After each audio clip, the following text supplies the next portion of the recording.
Mesdames et messieurs, bonjour. Bienvenue au journal hebdomadaire de l'agence vietnamienne d'information. Voici les événements qui ont fait la une de l'actualité du 6 au 12 décembre.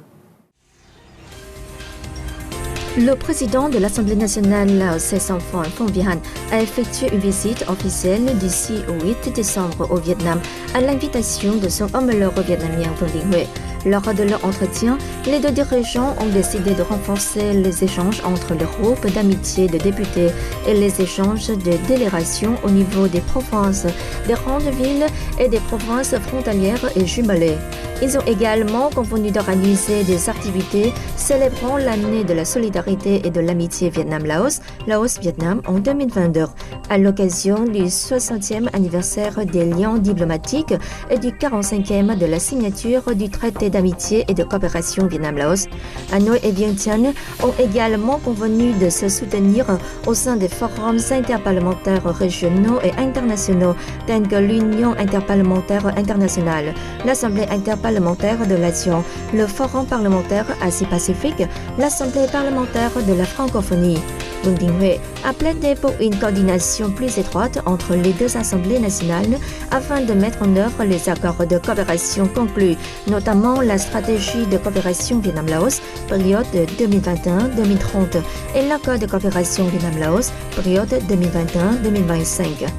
Vương Đình Huệ et ses enfants Vihan ont assisté à la cérémonie de remise d'équipements médicaux d'une valeur d'1 million de dollars offert par l'Assemblée nationale vietnamienne pour soutenir le Laos dans sa lutte anti-Covid-19.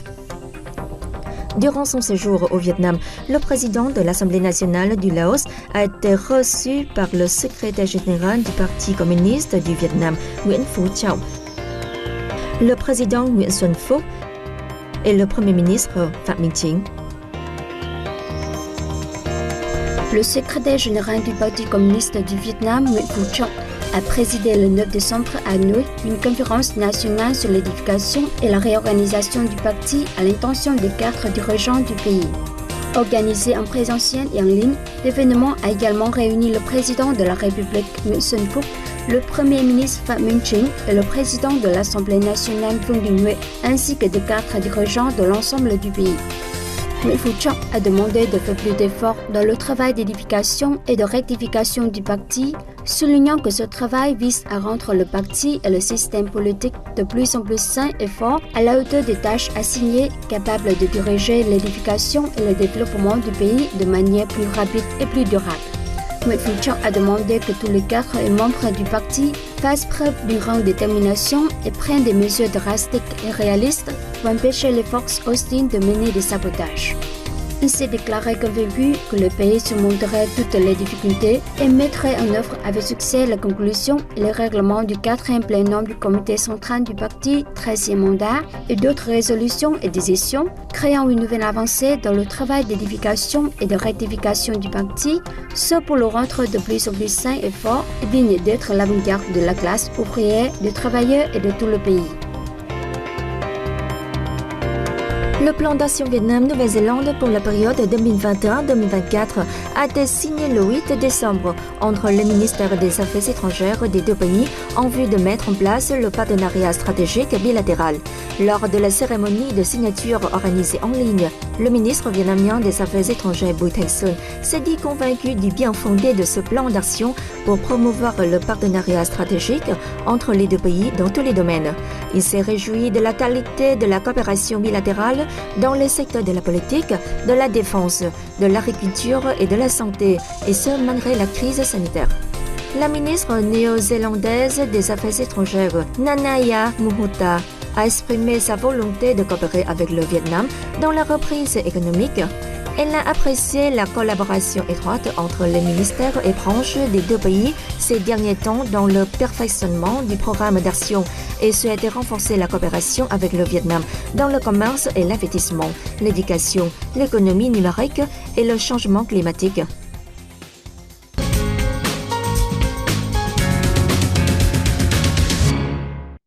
Le ministère de l'Industrie et du Commerce a prévu que les recettes totales d'import-export cette année pourraient atteindre un nouveau record entre 640 et 645 milliards de dollars, avec un léger déficit commercial.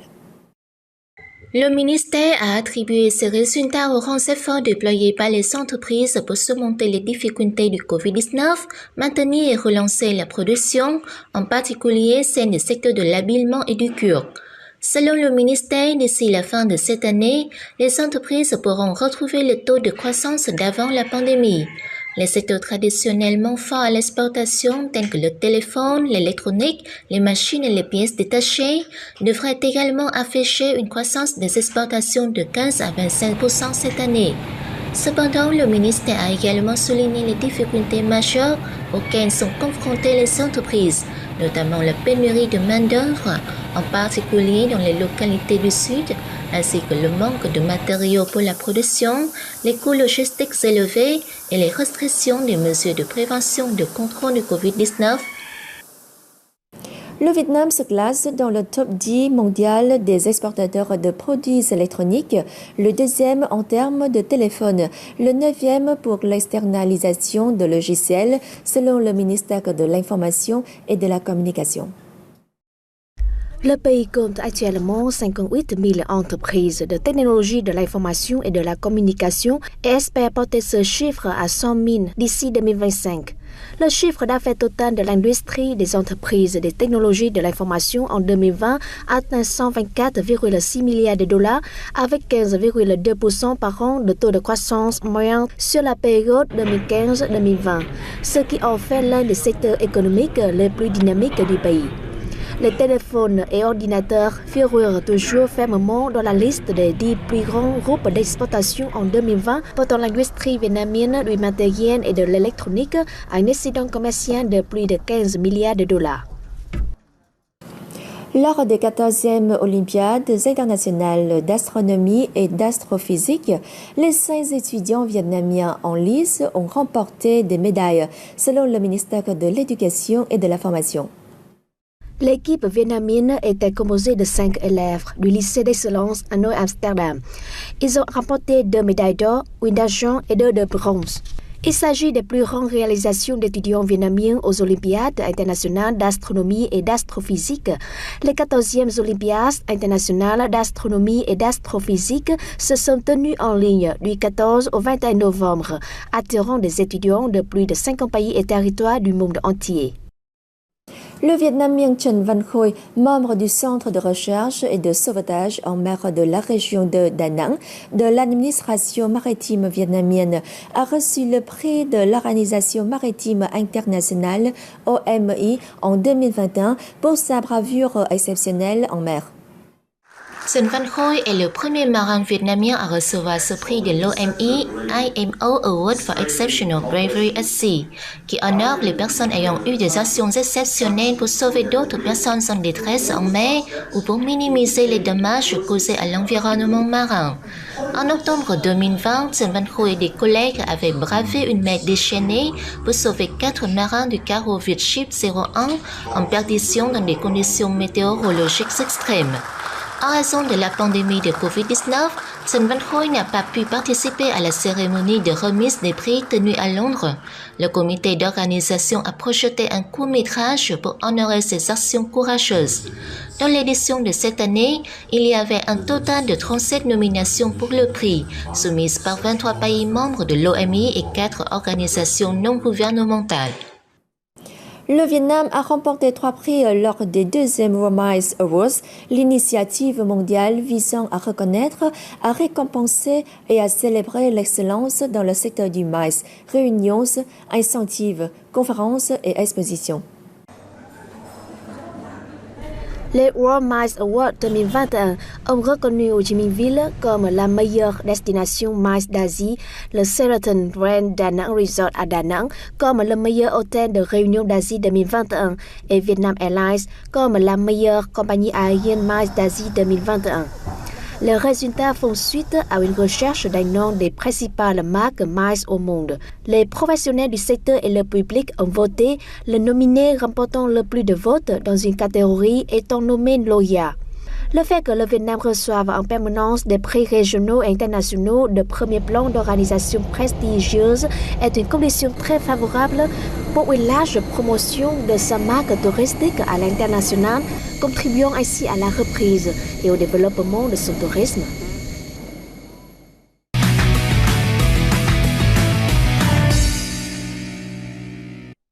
Le représentant du Vietnam, Nguyễn Thúc Thủy Tiên, est entré dans l'histoire en devenant la première vietnamienne couronnée Miss Grand International.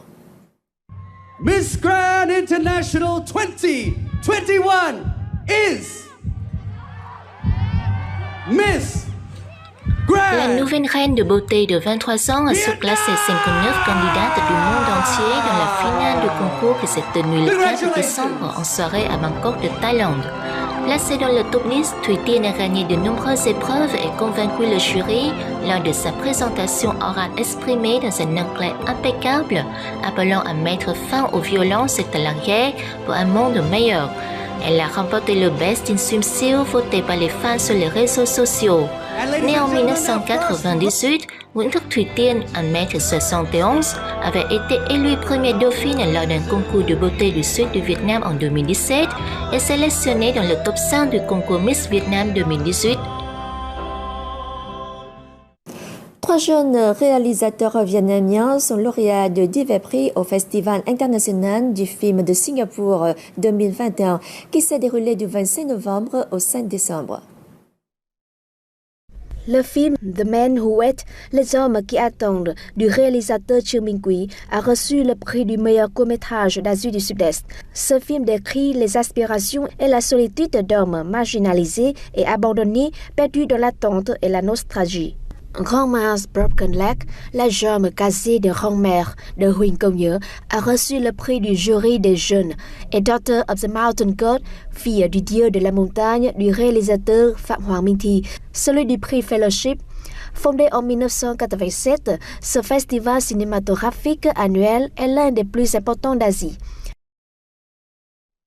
Également sur le secteur du 7e art, le ministère vietnamien de la Culture, des Sports et du Tourisme a décidé d'envoyer le long-métrage Bố Già, le vieux père en français ou Dad I'm Sorry en anglais des réalisateurs Vũ Ngọc Đảng et Trần Thanh au tour préliminaire de la 94e cérémonie des Oscars de l'Académie américaine des arts et des sciences du cinéma.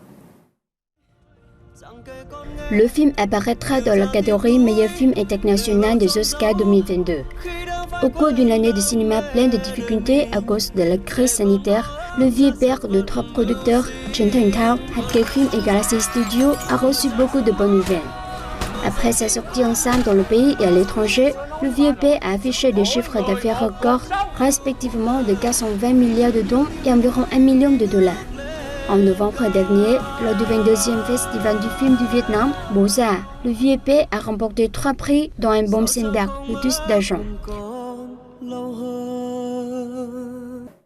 Pour accueillir le nouvel an, l'ancienne ville de Hội An, dans la province centrale de Quảng Nam, accueillera un festival de lanternes avec un kaléidoscope d'activités, notamment des arrangements de lanternes, des performances artistiques, une nuit sur la rivière Hoài et des guirlandes florales flottantes. Le festival s'ouvrira le 24 décembre et se poursuivra jusqu'au 15 février avec un concours de fabrication de lanternes, des arrangements artistiques de lanternes et des décorations de lanternes dans les rues et dans les destinations touristiques de l'ancienne ville pour honorer son artisanat traditionnel.